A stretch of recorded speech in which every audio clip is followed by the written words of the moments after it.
आपका स्टेप्स, क्या स्टेप्स हमें फॉलो करने होंगे अपने क्वेश्चन को सॉल्व करने के लिए। इन स्टेप्स को यहाँ पर यूज करते हुए चलेंगे एंड अपने क्वेश्चन को सॉल्व करेंगे। चलिए स्टार्ट करते हैं। √5 आपका इरेशनल नंबर हो, सबसे पहले क्या करना है, लेट करना है कि ये नंबर रेशनल है। इसको बोलते हैं मेथड ऑफ कॉन्ट्राडिक्शन।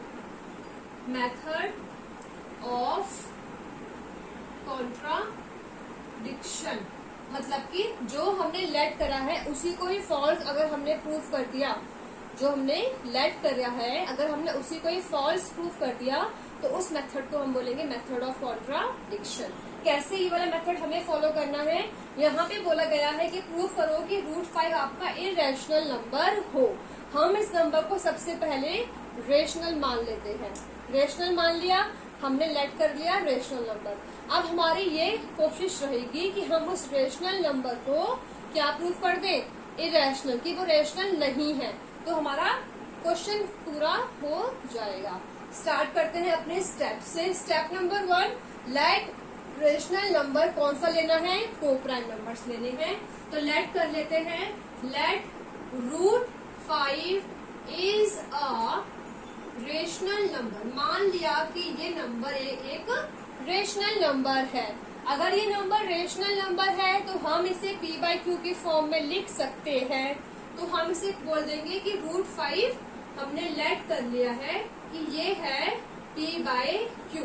आप यहाँ पे p/q की प्लेस पे कुछ भी ले सकते हैं, a/b, c/d, एनी नंबर, ठीक है, सॉरी एनी लेटर, ठीक है।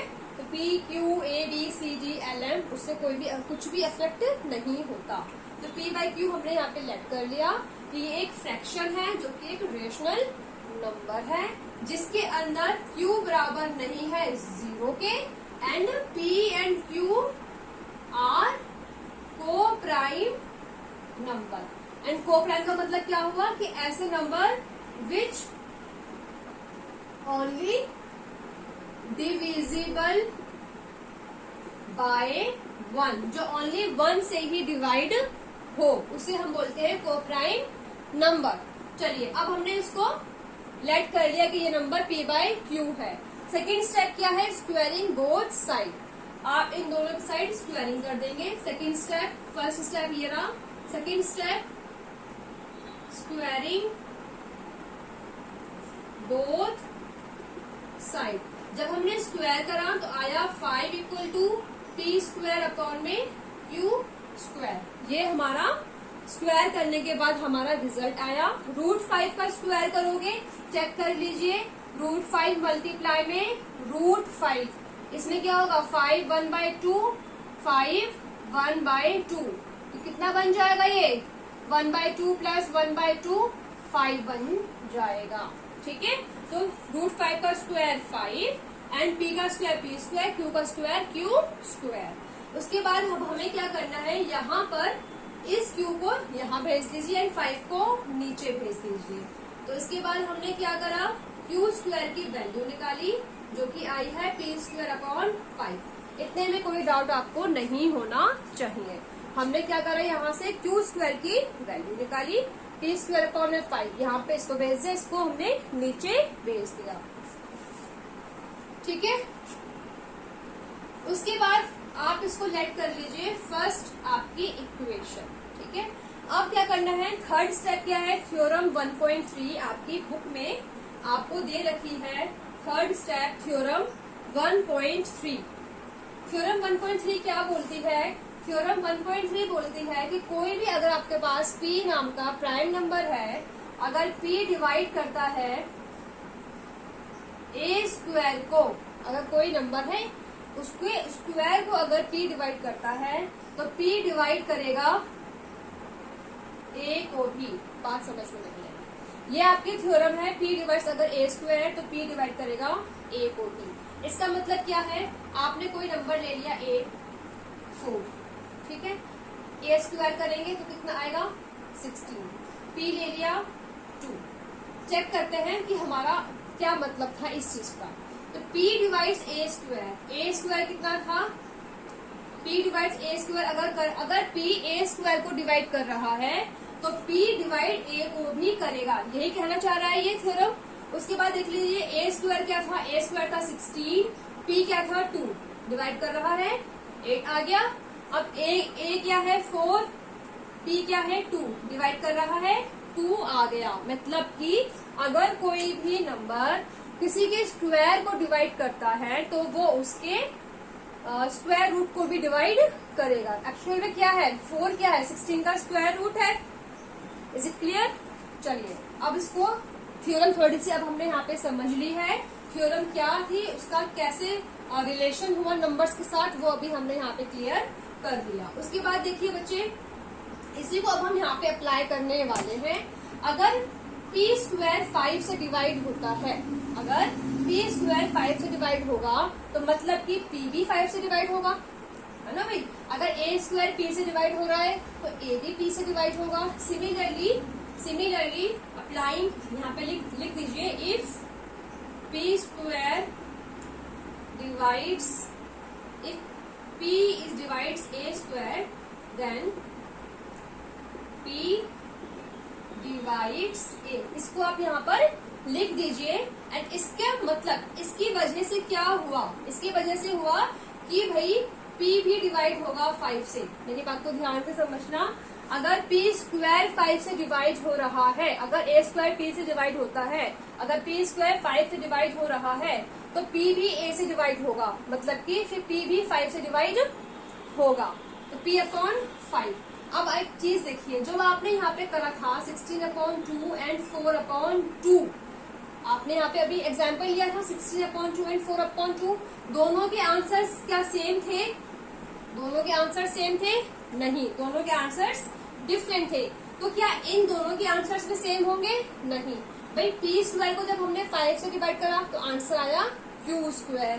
तो जब हम इसको डिवाइड करेंगे तो भी एक आंसर कुछ अलग आएगा। कुछ डाउट है? जब हम इसको डिवाइड करेंगे तब भी तो आंसर कुछ अलग आएगा। सिमिलरली यहाँ पर देखिए, आप एग्जांपल देखिए, जब हमने 16 को 2 से डिवाइड करा आंसर आया 8, तो 4 को 2 से डिवाइड करने पर 8 नहीं आया, 2 आया, एक अलग आंसर आया। तो यहाँ पर भी एक अलग आंसर आएगा। लेट कर लिया कि वो आंसर m है, लेट कर लिया कि वो आंसर m है, क्योंकि हमें नहीं पता था कि p को 5 से डिवाइड करने के बाद क्या आएगा, तो वो हमने यहाँ पे लेट कर दिया। समझ में आ रही बातें? अगर p स्क्वायर को 5 से डिवाइड करते हैं तो हमारा q स्क्वायर आता है। p स्क्वायर को 5 से डिवाइड करा, q स्क्वायर हमारा आ रहा है। 16 को 2 से डिवाइड करा, 8 आ रहा है। 4 को 2 से डिवाइड करा तो 2 आ रहा है, 8 नहीं आ रहा, अलग है। देख लीजिए, आंसर दोनों के डिफरेंट है। सिमिलरली यहाँ पर भी आंसर दोनों के डिफरेंट होंगे। चलिए अब हमने इसको लेट कर लिया, इसको अब मैं रख दूँ। अब now put the value of, यहाँ से p की वैल्यू निकाल दीजिए 5m। यहाँ से p की वैल्यू हमने निकाल दी है 5m। नाउ उसके बाद क्या था, 4th स्टेप बाद में करेंगे, पहले यहाँ पे देख लेते हैं। Put the value of p equals to 5m in equation 1। Equation number 1 में 5m p की वैल्यू हमें यहाँ पर पुट करनी है। अब हम प्रूव कर रहे हैं इरेशनलिटी। यहाँ से अब हमारी इरेशनलिटी प्रूव हो रही है। 4th स्टेप आपका ये रहा। मैं इसको रब कर रही हूँ बच्चे। चलिए स्टेप 1, 2, 3 भी हमने कर लिए हैं।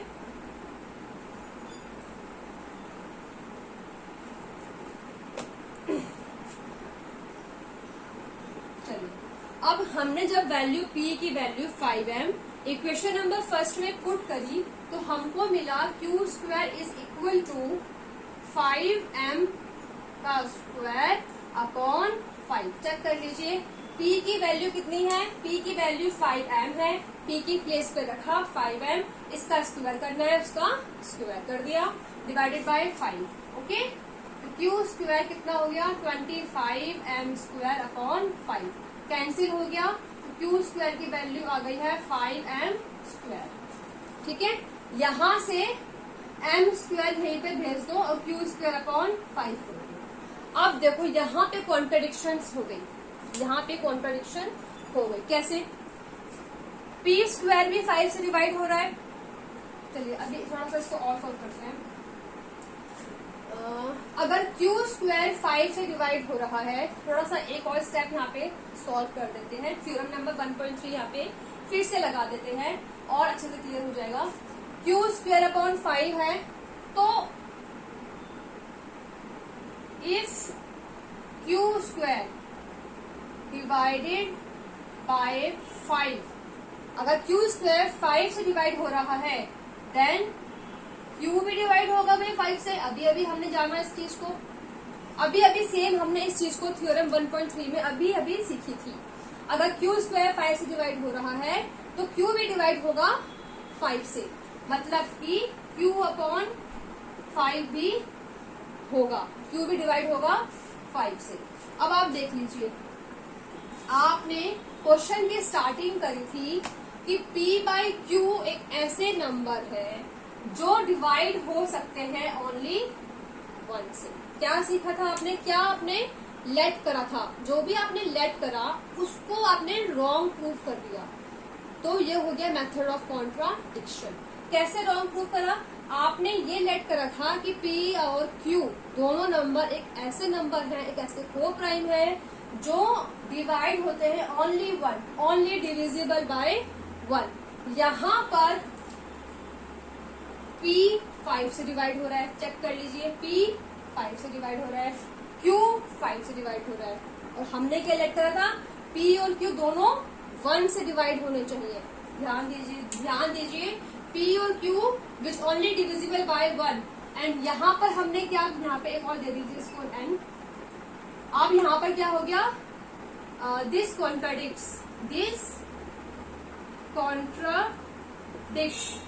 contradicts as P and Q are divisible by 5, और हमने लेट करा था कि ये डिविजिबल ओनली 1 से हो, तो फिर क्या हो गया, √5 is irrational number। Is it clear, is it clear? कुछ भी नहीं करा, स्टेप्स को ध्यान रखना। फर्स्ट स्टेप क्या है, रैशनल नंबर प्रूव करो, उसको सॉरी लेट करो, रैशनल नंबर है। उसके बाद आप इसको स्क्वायरिंग करिए, थ्योरम अप्लाई करिए जो आपकी थ्योरम थी। उसके बाद आपको पता है कि P/5 भी कुछ ना कुछ एक आंसर लेकर आ रहा होगा, वो आंसर आपने लेट कर लिया। उसके बाद आपने वैल्यू पुट करी P की, अपने क्वेश्चन नंबर फर्स्ट में आंसर चार्ट चेक करा, तो भाई Q भी 5 से डिवाइड हो रहा है, तो मतलब Q भी 5 से डिवाइड हो रहा है, P भी 5 से डिवाइड हो रहा है, कॉन्ट्रडिक्शन हो गई। हमने लेट करा था P और Q 1 से डिवाइड होगा ओनली, वहाँ पे 5 से भी हो गया, तो ये क्या हो गए, कॉन्ट्रडिक्शन। इसका मतलब कि √5 क्या है, इररेशनल नंबर है। Is it clear?